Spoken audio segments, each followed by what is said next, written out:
Bismillahirrahmanirrahim. Assalamualaikum warahmatullahi wabarakatuh.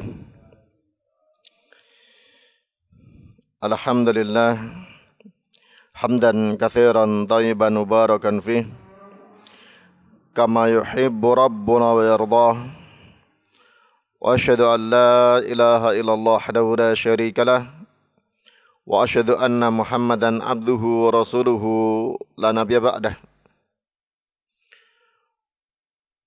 Wassalatu wassalamu ala asyrafil anbiya'i wal mursalin wa ala alihi wa ashabihi wa man tabi'ahum bi ihsanin ila yaumiddin. Amma ba'd. Hadirin kaum muslimin wal muslimat, jamaah Masjid Baitul Muhtadin rahimani wa rahimakumullah. Alhamdulillah, kita terus bersyukur kepada Allah Subhanahu wa taala anugerah Allah Subhanahu wa taala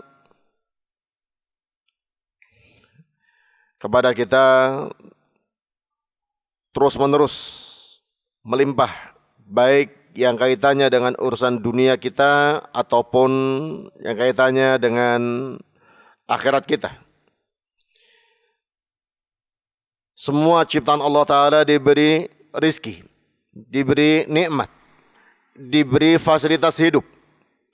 Namun yang lebih mulia lagi tak kala ciptaan Allah Ta'ala diberi nikmat yang menjadikan seluruh nikmat Allah Ta'ala betul-betul kenikmatan, yaitu berupa iman dan Islam. Maka kalau seorang telah mendapatkan anugerah iman dan Islam, maka apa yang Allah Ta'ala berikan lain-lainnya betul-betul menjadi kenikmatan. Termasuk yang ada pada kita, melekat pada kita, ya, baik yang kaitannya dengan badan kita, kesehatan kita, harta kita, keluarga kita, itu betul-betul menjadi nikmat bagi kita bila kita miliki iman, miliki Islam. Kalau tidak, justru apa yang ada pada kita seringkali memudahkan kita kehilangan nikmat yang sebenarnya dan berubah menjadi malapetaka. Hadirin sekalian rahimani wa rahimakumullah. Dan begitu pula kita di hari-hari ini sudah hitungan berapa hari lagi masuk satu bulan yang merupakan nikmat dari Allah Subhanahu wa taala di antara sekian banyak nikmat Allah taala. Karena Allah Subhanahu wa taala memberikan banyak kesempatan kita untuk memanfaatkan waktu yang diunggulkan oleh Allah Subhanahu wa taala. Ada waktu-waktu yang memang itu merupakan suatu keutamaan yang besar.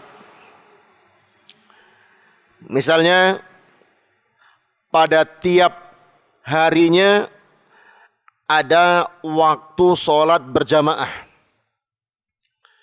Kalau orang memanfaatkannya dengan hadir ke masjid untuk sholat berjamaah, maka dia mendapatkan keutamaan yang besar dibandingkan yang tidak memanfaatkannya.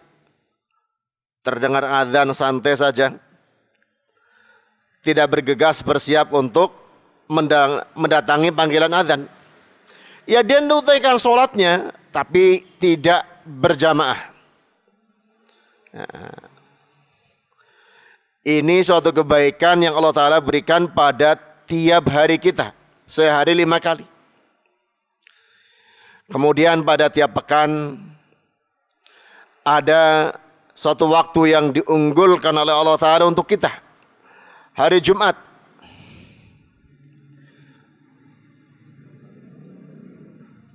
Orang yang menunaikan ibadah sholat Jumat pelaksanaan sholat Jumat tentunya lengkap dengan khutbahnya. Ya. Karena kadang orang memahami sholat Jumat ya sholatnya tok, datang pas qomat. Ya. Ini keliru. Karena asalnya sholat Jumat kalau di hari selain Jumat itu 4 rakaat, di hari Jumat menjadi 2 rakaat, tapi yang 2 lagi adalah khutbahnya. Ya. Maka orang yang menunaikan sholat Jumat tentunya diawali dengan khutbahnya mendapatkan keutamaan terhapusnya dosa 1 pekan. Ya. Kalau sholat berjamaah menghapuskan antar waktu di antara sholat-sholat jamaah tersebut, sedangkan sholat Jumat menghapuskan antar 1 Jumat dengan Jumat berikutnya. Nah, itu keutamaan tiap pekan. Kemudian tiap bulannya ada yang namanya Ayyamul Bid. Hari-hari di mana kalau malam harinya terang karena berada di tanggal 13, 14, 15 Hijriah. Ya, itu terang bulan. Siapa yang melakukan keutamaan berpuasa di 3 hari tersebut, maka seperti puasa 1 tahun. Ini keutamaan tiap bulan. Lalu kemudian ada satu keutamaan yang tiap tahun, ya, berputarnya tiap tahun, yaitu bulan Ramadan ini. Jadi Allah Ta'ala berikan kepada kita kenikmatan terkait dengan hari-hari yang atau waktu-waktu yang di situ diunggulkan, dilipat gandakan suatu kebaikan.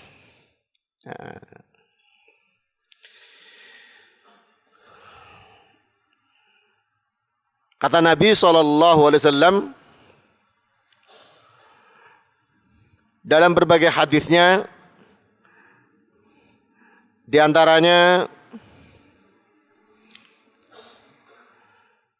sabda Nabi SAW yang mengatakan, Inna hadha syahra hadarakum. Bulan ini mendatangi kalian.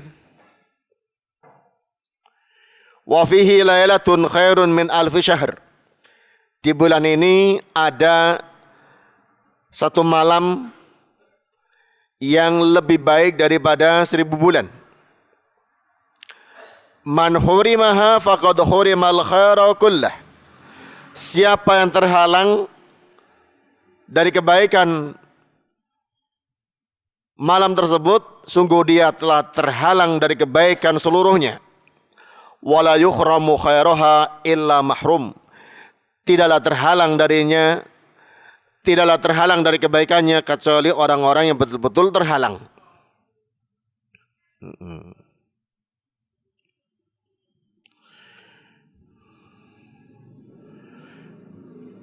Juga Nabi SAW mengatakan dalam hadis yang lain,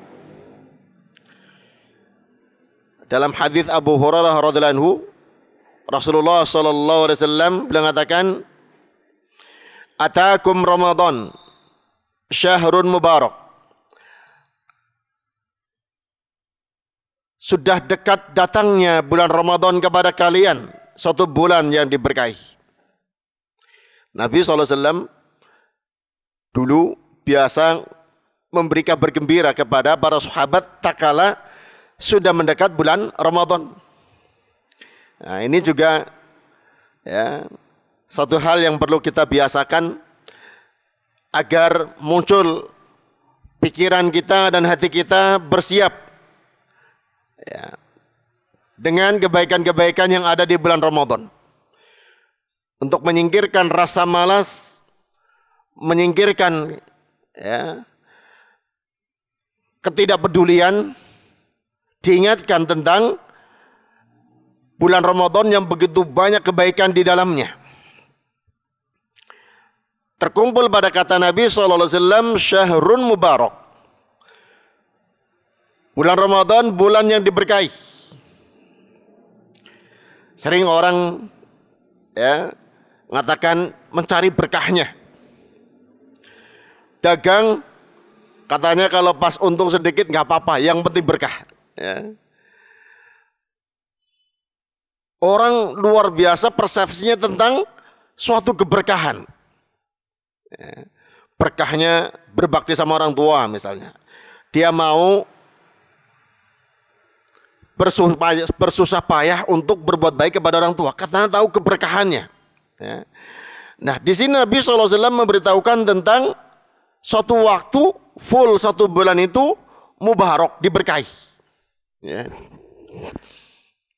Kita lihat orang yang mencari keberkahan kadang mau menyisihkan waktu, ya, mengorbankan harta, ya, mau berkorban untuk capek-capek,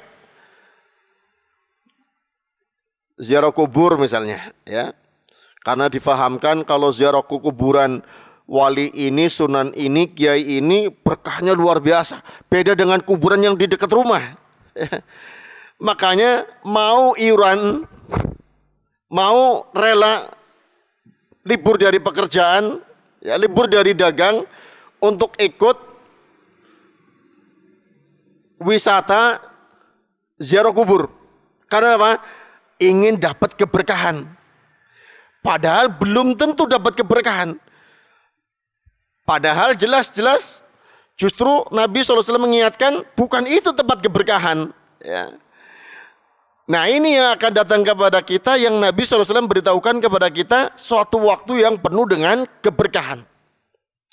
Yang harusnya kita sambut, kita songsong dengan, ya, bahagia, dengan senang hati.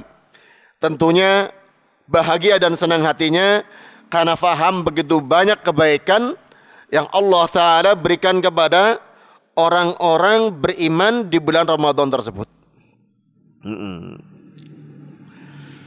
Di antara keberkahannya, faradallahu azza wa jalla alaikum siyamahu, Allah fardukan kepada kalian puasanya. Kemudian tuftahu fihi abwabus sama, dibukakan pada bulan tersebut pintu-pintu langit. Dalam riwayat yang lain disebutkan pintu-pintu surga. Wa tughlaqu fihi abwabul jahim, dan ditutup pada bulan tersebut pintu-pintu neraka jahim.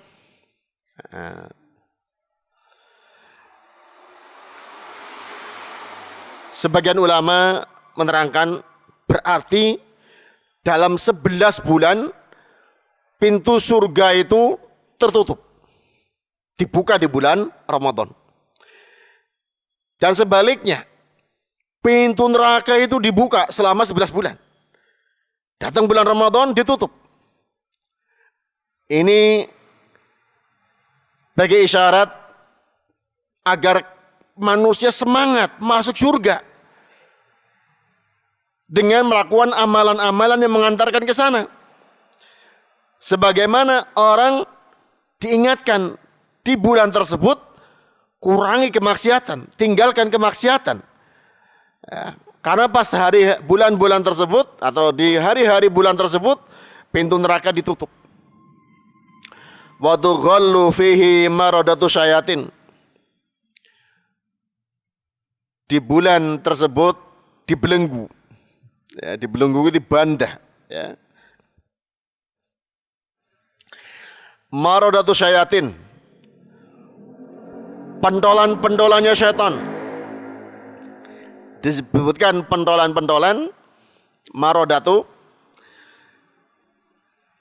karena sebagian ada yang mengatakan kenyataannya masih ada orang yang tergoda oleh syaitan berbuat dosa, ya, terkena bujuk rayunya syaitan, godaannya syaitan. Ini orang-orang yang lemah iman. Kenapa orang-orang yang lemah iman? Ya karena yang goda bukan pentolannya. Cukup rocok-rocok syaitan itu sudah kebawa oleh godaannya. Adapun orang yang kuat iman,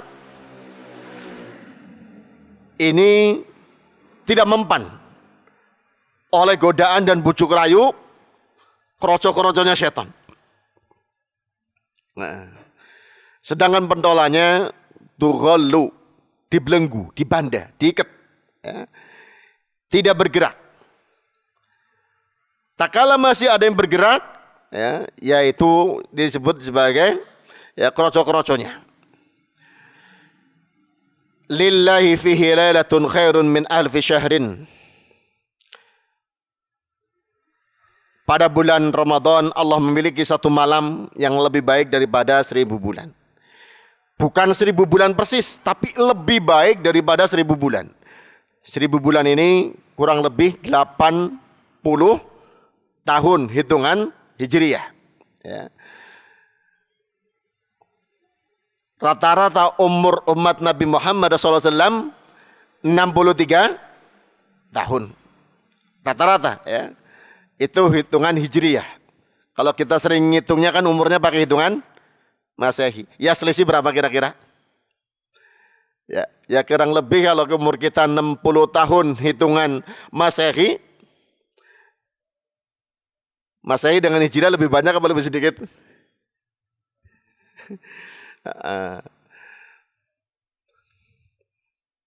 Jadi hitungan Hijriah itu lebih sedikit, ya. Masehinya lebih banyak. Nah, kalau sekarang kita punya umur, ya bisa dicek sebetulnya, ya. Itu selisihnya berapa kira-kira, ya. Nah, kalau umur 83 tahun yang Hijriahnya, ya, berarti ya kurang lebih mungkin 70-75 tahun hitungan Masehi. Nah, artinya apa? Kalau seorang menjumpai dan di saat menjumpai Lailatul Qadar sedang beramal soleh dengan sholat malamnya, dengan baca Qur'annya, dengan sodakohnya, dengan zikirnya dan lainnya, luar biasa. Seperti sedang beramal soleh satu umur hidup dia yang umur 80 tahun hitungan Hijriyah. Tapi dengan syarat tentunya ikhlas sesuai tuntunan Nabi SAW dan tidak digugurkan dengan perbuatannya sendiri. Ya. Hadirin sekalian, rahimani wa rahimakumullah. Ini memang pelajaran yang perlu kita ulang-ulang di bulan Ramadan. Walaupun setiap tahun kita mendengar ini, ya, setiap tahun, ya, menjelang Ramadan, di awal Ramadan, di pertengahan Ramadan, mesti ada penceramah, ada ustadz yang menyampaikan masalah ini. Memang perlunya kita untuk diingatkan, ya.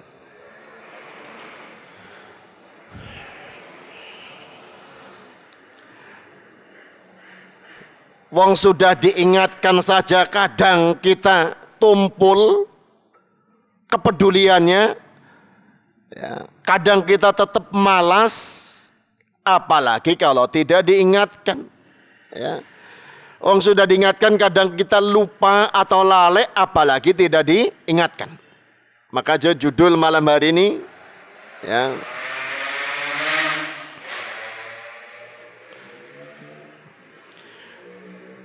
tidak seperti biasa dari kita Riyadhus Shalihin, tapi tematik judulnya mengulang pelajaran tentang bulan Ramadan. Agar supaya kita masuk nanti ke dalam bulan Ramadan sudah ada pelajaran yang sudah pernah kita pelajari, sudah masuk memori kita lagi. Ya. Karena manusia itu kebanyakannya antara lupa, lalai, dan tidak tahu atau bodoh. Ya. Sudah pernah belajar, lupa, ngeblank, blas, gak ingat. Kita ulangi lagi biar ingat. Kita sudah pernah belajar, gak lupa sebetulnya, tapi belum mengamalkan, lalai kita. Diingatkan lagi untuk bisa mengamalkan. Kadang di antara kita yang memang sama sekali ternyata belum tahu, agar mendapat pengetahuan yang baru masuk ke dalam diri kita.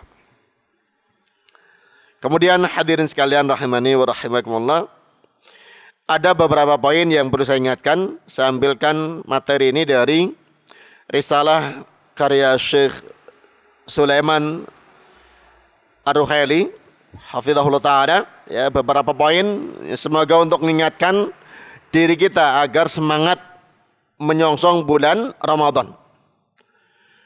Bahagia dengan datangnya bulan Ramadan. Karena kadang sebagian kita nyongsong bulan Ramadan sesuai dengan kadar apa yang dijalaninya. Kalau pedagang, bulan Ramadan dengan menambah stok dagangan. Karena biasanya Ramadan itu tambah laris. Ya Pak Usman, ya. Telurnya diperbanyak, nanti keburu mundak masalah kan. Terigunya numpuk dulu stok, karena kalau mepet belanjanya mundak gitu kan. Nah, para pedagang itu menjelang Ramadan juga banyak persiapan, nambah stok. Apalagi yang toko-toko besar jelang Ramadan, ya, yang sempat belanja hari-hari ini melihat toko besar itu ya sudah penuh dengan kaleng-kaleng, ya, biskuit, ya, sirup. Itu persiapan juga menyongsong bulan Ramadan. Pemerintah juga nyambut bulan Ramadan dengan memerintahkan, ya, bidang yang ngurusi jalan raya ditambal-tambal nanti biar nggak macet pas mudik, menyongsong bulan Ramadan. Masing-masing punya persiapan nyongsong bulan Ramadan sesuai dengan kadarnya.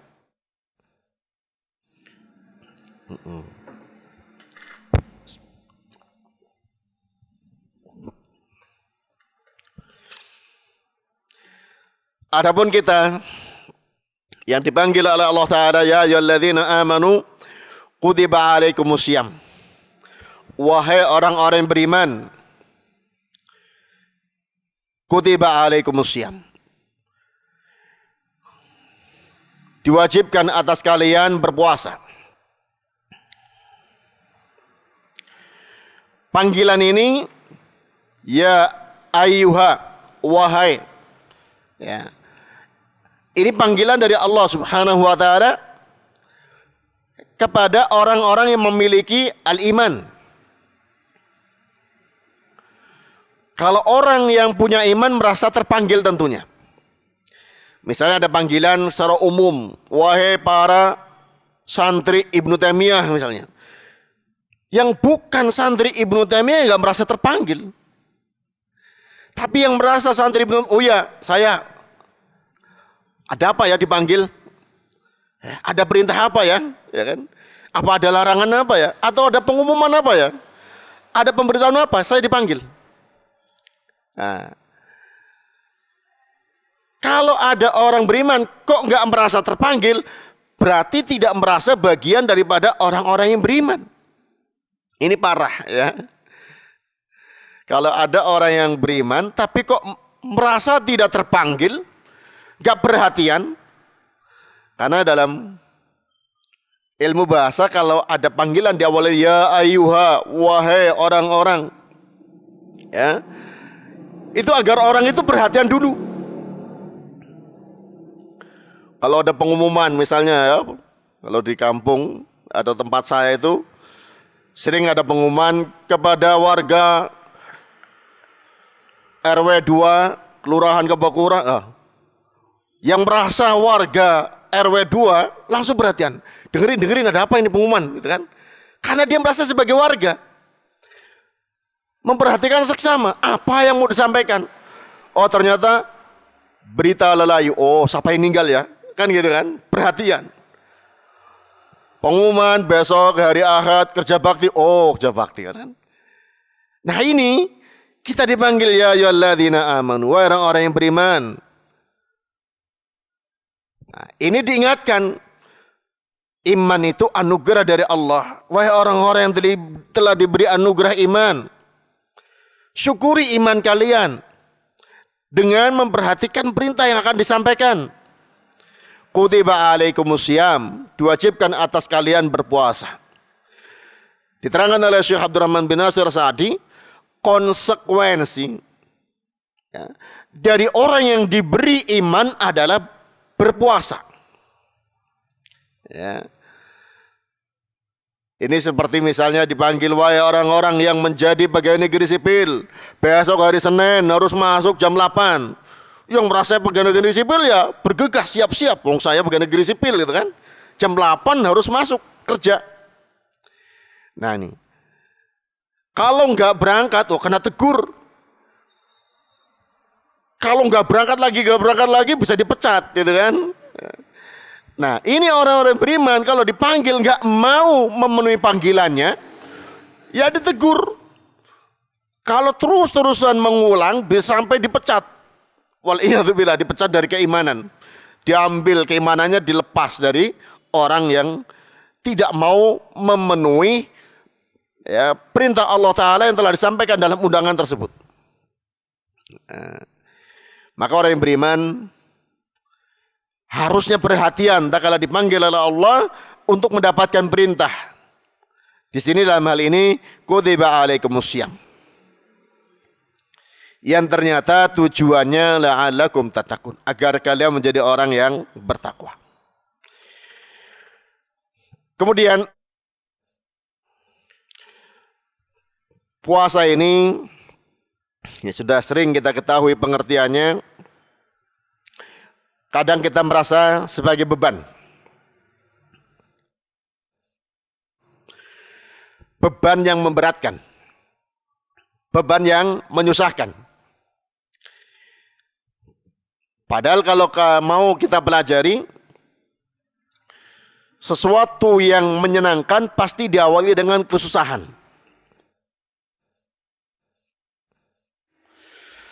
Makanya Nabi SAW menyebutkan bahwa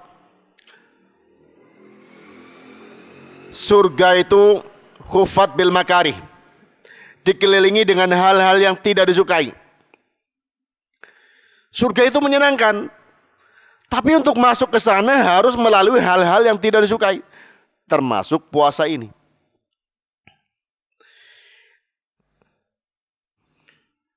Dalam hadis Abu Umamah radhiyallahu anhu, beliau mengatakan, saya bertanya kepada Rasulullah, meminta kepada Rasulullah, murni bi amalin, wahai Rasulullah, perintahkan aku satu amalan.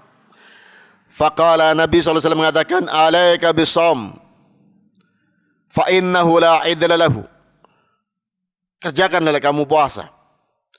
Puasa itu enggak ada tandingannya. Abu Umamah mengatakan lagi, ya Rasulullah, murni bi amalin, wahai Rasulullah, perintahkan aku dengan suatu amalan. Kata Nabi SAW, alaika bisawm fa innahu la idla lahu. Permintaan yang kedua pun dijawab sama, puasa. Itu enggak ada tandingannya. Dalam riwayat yang lain disebutkan, wahai Rasulullah, tunjukkan aku pada suatu amalan yang aku masuk surga dengan amalan tersebut. Kata Nabi SAW, alaika bisawm fa innahu la mithla lahu. Kerjakanlah puasa, tidak ada tandingan bagi puasa tersebut. Puasa dari satu sisi ini suatu amalan yang berupa tindakan meninggalkan, ya. Biasa makan menjadi tidak makan, ya. Biasa minum menjadi tidak minum, ya. Biasa hubungan suami istri kalau siang hari menjadi tidak. Dan biasa melakukan pembatal-pembatal puasa lainnya menjadi tidak mengerjakannya. Ya. Biasanya perintah mengerjakan itu lebih berat daripada perintah meninggalkan. Kan gitu ya. Nah, kerjakan ini, kerjakan itu, kan berat. Tapi kalau jangan kerjakan ini, tinggalkan ini, harusnya ringan kan itu. Tapi yang diperintahkan di sini, tinggalkan makan, tinggalkan minum, tinggalkan hubungan suami istri. Kapan? Bukan 24 jam. Sejak terbitnya fajar shadiq sampai terbenamnya matahari. Ini kalau niatnya lillahi ta'ala, amalan yang tiada tanding.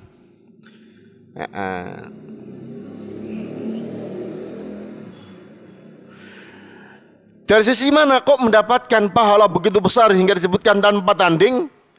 Karena seorang meninggalkan suatu yang sangat disukai karena Allah.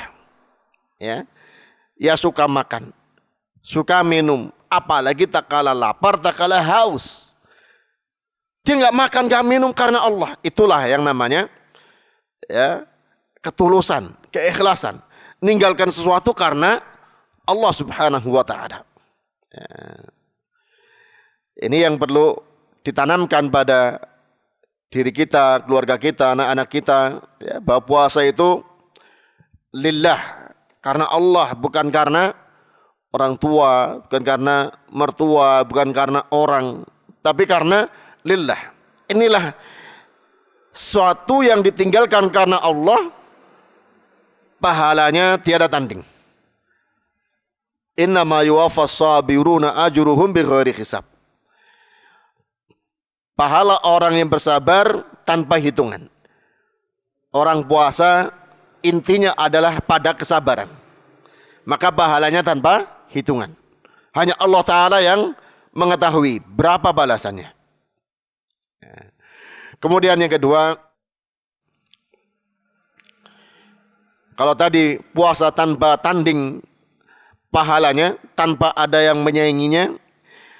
Yang kedua, bahwa puasa itu merupakan tanda kabar gembira bagi orang yang diakhiri hidupnya dengan puasa ini. Rasulullah sallallahu alaihi wasallam pernah mengatakan, "Man shoma yawman ibtigha'a wajhillahi khutima lahu bihi dakhalal jannah." Barang siapa puasa yawman, satu hari, dalam rangka mencari wajah Allah Ta'ala, yang ia ditutup hidupnya dengan puasa satu hari tersebut, dakhalal jannah, ia akan masuk ke dalam surga. Tapi catatannya ibtigha'a wajhillah, mencari wajah Allah Ta'ala. Mungkin ada yang bertanya, kok bukan mencari ridha Allah? Penyebutannya mencari wajah Allah Ta'ala. Ini yang perlu kita fahamkan, bahwa salah satu prinsip yang diajarkan oleh Rasulullah SAW, bahwa Allah Ta'ala memiliki wajah yang hanya akan bisa dilihat oleh orang yang dalam surga. Dan ini keyakinan Ahlussunnah wal Jamaah. Maka orang yang mencari wajah Allah berarti sama saja ingin mendapatkan surga, karena itu hanya bisa dia dapatkan tak kala berada dalam surga. Nah, barang siapa yang mencari wajah Allah, ingin melihat wajah Allah, ya, dengan puasanya, khutima lahu bihi dakhalal jannah. Sedangkan dia ditutup kehidupannya dengan, ya, puasa tersebut, ia akan masuk ke dalam surga. Dan juga disebutkan pada keutamaan puasa yang ketiga, bahwa puasa itu sebaliknya. Kalau tadi, ya, memasukkan ke dalam surga, puasa menjauhkan wajah seorang hamba dari api neraka. Nabi SAW mengatakan, "Ma min abdin yasumu yawman fi sabilillahi ta'ala illa ba'adallahu bidzalika al-yawmi wajhahu 'anil nari 70 kharifah." Tidaklah ada seorang hamba yang berpuasa satu hari di jalan Allah Ta'ala, melainkan Allah Ta'ala jauhkan dengan puasa satu hari tersebut wajah dia dari api neraka 70 musim. Kharif ini satu musim, ya. Dijauhkan dari api neraka 70 musim. Sangat jauh dengan puasanya. Itu satu hari. Bagaimana kalau satu bulan? 29 hari atau 30 hari di bulan Ramadan. Hadirin sekalian rahimani wa rahimakumullah. Ini tentunya sebagian kecil dari keutamaan puasa bulan Ramadan, dan belum lagi tentang keutamaan lainnya di bulan Ramadan. Yang semoga dengan ini mengingatkan kita kembali ya, agar kita semangat menyongsong bulan Ramadan karena nilai-nilai kebaikan yang sangat tinggi yang Allah Ta'ala anugerahkan kepada orang mukmin. Dan semoga kita sebagai orang yang sudah mengikrarkan diri sebagai seorang mukmin terpanggil ya, untuk menyambut perintah Allah Subhanahu wa taala di bulan Ramadan ini. Ya. Dan semoga Allah Ta'ala kuatkan iman kita, kuatkan hati kita untuk istiqomah menyongsong bulan Ramadan dengan ilmu yang membuat kebahagiaan kita di dunia dan di akhirat kelak. Insyaallah yang bisa kita sampaikan pada kesempatan malam hari ini semoga bermanfaat. Subhanakallahumma wa bihamdik asyhadu an la ilaha illa anta astaghfiruka wa atubu ilaik. Assalamualaikum warahmatullahi wabarakatuh.